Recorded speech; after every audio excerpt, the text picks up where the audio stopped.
పరిశుద్ధాత్మ దూషణ. యేసు చెప్పాడు చక్కటి మాటలు. ఏమని? మనుషులకు సమస్త పాపములు క్షమించబడతాయి, కానీ పరిశుద్ధాత్మకు విరోధముగా చేసే దూషణ ఈ లోకమందును పరలోకమందును క్షమించబడదని హెచ్చరించారు. చాలామందికి తెలియదు, టీవీల్లో అరుస్తూ ఉన్నారు. మనుషుల పైన నువ్వు నింద వేస్తే దానికి క్షమాపణ ఉంటుందేమో, కానీ దేవుణ్ణి కనుక నువ్వు నిందించగలిగితే, దూషిస్తే దానికి ఈ లోకములో కానీ పరలోకంలో కానీ దానికి క్షమాపణ లేదు అని స్పష్టముగా తెలియజేస్తూ ఉన్నాడు. చాలామంది అంటారు పరిశుద్ధాత్మ అనేది అబద్ధమని. అలాంటప్పుడు మరి బైబిల్లో నుండి ఆ పేరు తీసేయాలా? మరి ఎందుకు బైబిల్ సంకలు పట్టుకొని తిరుగుతారు పరిశుద్ధాత్మ నమ్మనప్పుడు? పరిశుద్ధాత్మ లేడు అంటే మరి తీసేయండి అక్కడి నుంచి. అది చేత కదా. ఎందుకంటే వీళ్ళు మధ్యలో వచ్చారు, మధ్యలో నేర్చుకున్నారు, మొత్తం నేర్చుకోలేదు. బైబిల్ అంతా రాదు, తెలియదు. అందులో అక్కడక్కడ వాళ్ళకి నచ్చినవి వారి సిద్ధాంతంలో పెట్టుకొని వాటిని ఫాలో అవుతూ ఉంటారు. కానీ నేనేమంటానంటే అక్కడక్కడ తీసుకోదు. కేజీసీఎం ఫుల్ గాస్పల్, కేజీసీఎం ఫుల్ గాస్పల్. బైబిల్లో ఉన్న ప్రతిదీ మనం పాటిస్తాం, ప్రతిదీ మనం అనుసరిస్తాం. హల్లెలూయా, దేవునికి మహిమ కలుగునుగాక. మరి మనుష్యుల సమస్త పాపములు క్షమించబడతాయి, కానీ పరిశుద్ధాత్మకు విరోధముగా చేసే దూషణ ఈ లోకంలోనైనను పరలోకంలోనైనను క్షమించబడదని స్పష్టంగా చెబుతా ఉన్నాడు. మరి 12వ అధ్యాయంలో ఇంకొక చక్కటి వివరణ కూడా ఇచ్చాడు. చూడండి, మొట్టమొదటిది మనం చూస్తే విశ్రాంతి దినం యొక్క నిజమైన అర్థము ఏంటో తెలియజేశాడు. రెండవది దేవుని ఆత్మ ద్వారా అద్భుతాలు జరుగుతాయని. దయ్యం వలన దయ్యం వెళ్ళగొట్టుకోదండి. దయ్యము రోగాలను నయం చేయదు, గుర్తుపెట్టుకోండి. మేబీ దయ్యము నీకు జరగబోయేది చెప్తుందేమో, ప్రాఫిటిక్, జరగబోయేది అన్నీ చెప్తుంది, సోది చెప్తుంది. బైబిల్లో ఉంది కదా, సోదే చెప్పే ఒక చిన్నది గారడి వాడు కొన్ని ఉన్నాయి బైబిల్లో. వీళ్ళు ఏంటంటే జరగబోయేది అన్నీ కూడా చెప్తామంటారు, కానీ రోగాన్ని స్వస్థపరచడం కానీ, లేదా చనిపోయిన వాడిని లేపడం కానీ, లేకపోతే సత్యాన్ని బోధించేది మట్టుకు చేయరు అని చెప్తారు. మనం ఏంటంటే వాళ్ళకి సాగిలపడతాం మనం. అందుకనే కొన్నిసార్లు మనము జ్ఞానము ఉపయోగించాలంట, జ్ఞానము కావాలా. అందుకే ఇక్కడ పరిశుద్ధ గ్రంథంలో చెట్టు మరియు దాని ఫలమును గురించి యేసుక్రీస్తు మాట్లాడాడు. మనుష్యులు మాట్లాడే మాటలు వారి హృదయ స్థితిని బట్టి ఉంటాయని యేసు వివరించారు. మంచి చెట్టు మంచి ఫలములను, చెడ్డ చెట్టు చెడ్డ ఫలములను ఇస్తుంది. హృదయమందు నిండి ఉన్న దానిని బట్టి నోరు మాట్లాడుతుంది. మనుషులు పలికే ప్రతి వ్యర్థమైన మాటను బట్టి తీర్పు దినాన లెక్క చెప్పవలసి ఉంటుంది. నోటికి ఏదొస్తుంది మనం మాట్లాడడం కాదు కదా. నోటికి ఏదొస్తుంది మాట్లాడిస్తే అది ఎక్కడితో అయిపోదంట. విమర్శ దినమందు లెక్క చెప్పాల్సి ఉంటుంది. ఈరోజు నువ్వు నిందేసావు, ఈరోజు నువ్వు మాట్లాడేసావు, అయిపోయింది. ఫలాని వ్యక్తి ఇదిగో ఇది అని. కానీ దానికి లెక్క చెప్పాలి, నువ్వు మర్చిపోవద్దు.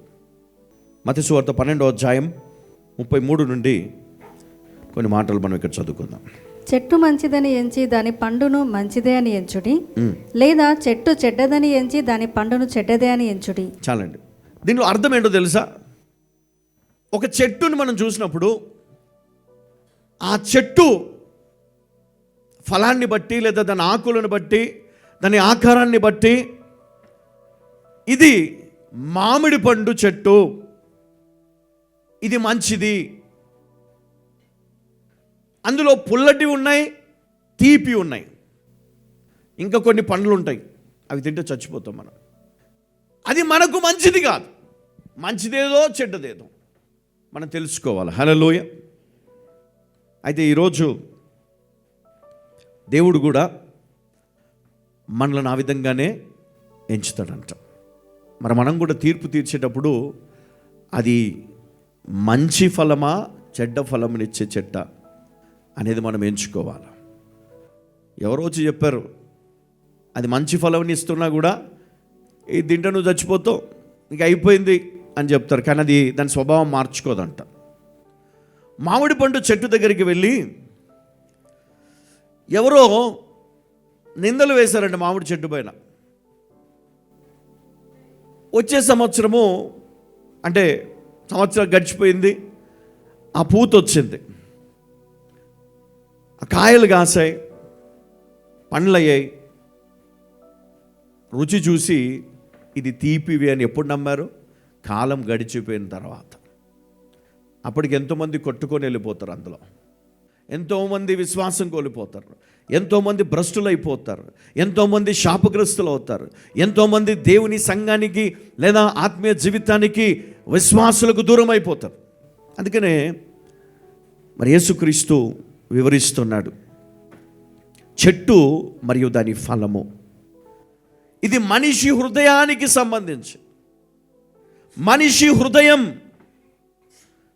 మనుషులు మాట్లాడే మాటలు వారి హృదయ స్థితిని బట్టి ఉంటుందని యేసు వివరిస్తున్నారు ఇక్కడ. మనుషులు మాట్లాడే ఆ పరిస్థితులను బట్టి వారి హృదయం ఉంటుంది. ఇప్పుడు ఒక వ్యక్తి వచ్చాడు, ఒకరి పైన బాగా నీకు ఏదో నూరిపోస్తూ ఉన్నాడు అనుకోండి, ఆయన హృదయం ఏమై ఉన్నదంట? విషముతో నిండి ఉంది. మాటలు ఎలా వస్తాయి అప్పుడు? దేవుని మాటలు వస్తాయా? క్షమించే మాటలు వస్తాయా? ఏమొస్తాయి? మీకు తెలియదు, నాకు తెలుసు. నువ్వు అనాలరే, నువ్వు నోరు మూసుకొని బయటికి పోనాలా? ఏ చెట్టు ఏదో దేవుడు మాకు బోధించాడు. నా తల్లి గురించి నా తండ్రి గురించి నాకు తెలుసు. చిన్నప్పటి నుంచి చూసి పెరిగాను నేను. మధ్యలో వచ్చి నువ్వు నాకు నేర్పించొద్దు. హల్లెలూయా కదా. యేసుక్రీస్తు అది నేర్పిస్తూ ఉన్నాడు. మనిషి హృదయము చెట్టుతో పోల్చడం. మంచి చెడు, మంచి ఫలము చెడ్డ ఫలము. నువ్వు చూడట్లే ఇన్ని సంవత్సరాల నుంచి మంచి ఫలమా చెడ్డ ఫలము నీకు అర్థం కాలే. మరి ఎవడో వచ్చి చెప్తే నువ్వు నమ్ముతావేంటి? మీకు తెలుసా ఎన్ని భయంకరమైనటువంటి పరిస్థితులు అంటే, ఇక్కడ యేసుక్రీస్తు అంట, ఈయన ఎలాంటి వ్యక్తి అంటే, ఈయన గురించి యెషయా ప్రవక్త ముందుగా ప్రవచించాడు. ఏమని? ఇదిగో ఈయన నా సేవకుడు, ఈయనను నేను ఏర్పరచుకొంటిని, ఈయన నా ప్రాణమునకు ఇష్టుడైన నా ప్రియుడు, ఈయన మీద నా ఆత్మనుంచెదను, ఈయన అన్యజనులకు న్యాయ విధిని ప్రచురము చేయును, ఈయన జగడం ఆడడు, కేకలు వేయడు. మనలోకి ఎట్లా ఇష్టం అంటే ఏదన్నా వచ్చి సాడీ చెప్పగానే ఎగ్గరేసుకొని పోయి తన్నాలా, కొట్టాలి, ఎలగొట్టాలా. కానీ దేవుని సేవకులు అట్లా ఉండరంట. నువ్వు రెచ్చగొట్టగానే రెచ్చిపోయి కదా. యేసుక్రీస్తు అట్లా లేడు. నిందలేశారు, ఏమో చేశారు, అయినా మౌనంగా ఉండడమే ఒకటి తెలుసుకున్నాడు ఆయన. ఎందుకంటే జరగాలి, అది జరగాలి, జరగాలి, జరగాలి. హల్లెలూయా. అందుకే చెట్టు అది మంచి చెట్టు మంచి ఫలములను ఇస్తుంది, చెడ్డ చెట్టు చెడ్డ ఫలములను ఇస్తుంది. అందుకని హృదయమందు నిండి ఉన్న దానిని బట్టి నోరు మాట్లాడుతుంది. అందుకే నువ్వు మంచి అనేది నువ్వు నీ హృదయంలో నింపుకుంటే నీ జీవితం అంతా మంచిగానే ఉంటుంది. నువ్వు మాట్లాడే ప్రతి మాట మంచిగా, అది నీ పిల్లలకు నీకు ఆశీర్వాదం. ఒకవేళ నీ హృదయం కనుక కుళ్ళుతో, కుట్రతో, అసూయతో నిండిపోయింది అనుకో, నువ్వు మాట్లాడే ప్రతి మాట అసూయ, నువ్వు మాట్లాడే ప్రతి మాట కుళ్ళు, నువ్వు మాట్లాడే ప్రతి మాట అది చాలా ఘోరమైనటువంటి పరిస్థితి. దానివల్ల నీ శరీరానికే కాదు, నీ కుటుంబానికి అంతటికీ నీవే శాపాన్ని తీసుకొని వస్తున్నావు. జాగ్రత్త. హల్లెలూయా, హల్లెలూయా, హల్లెలూయా.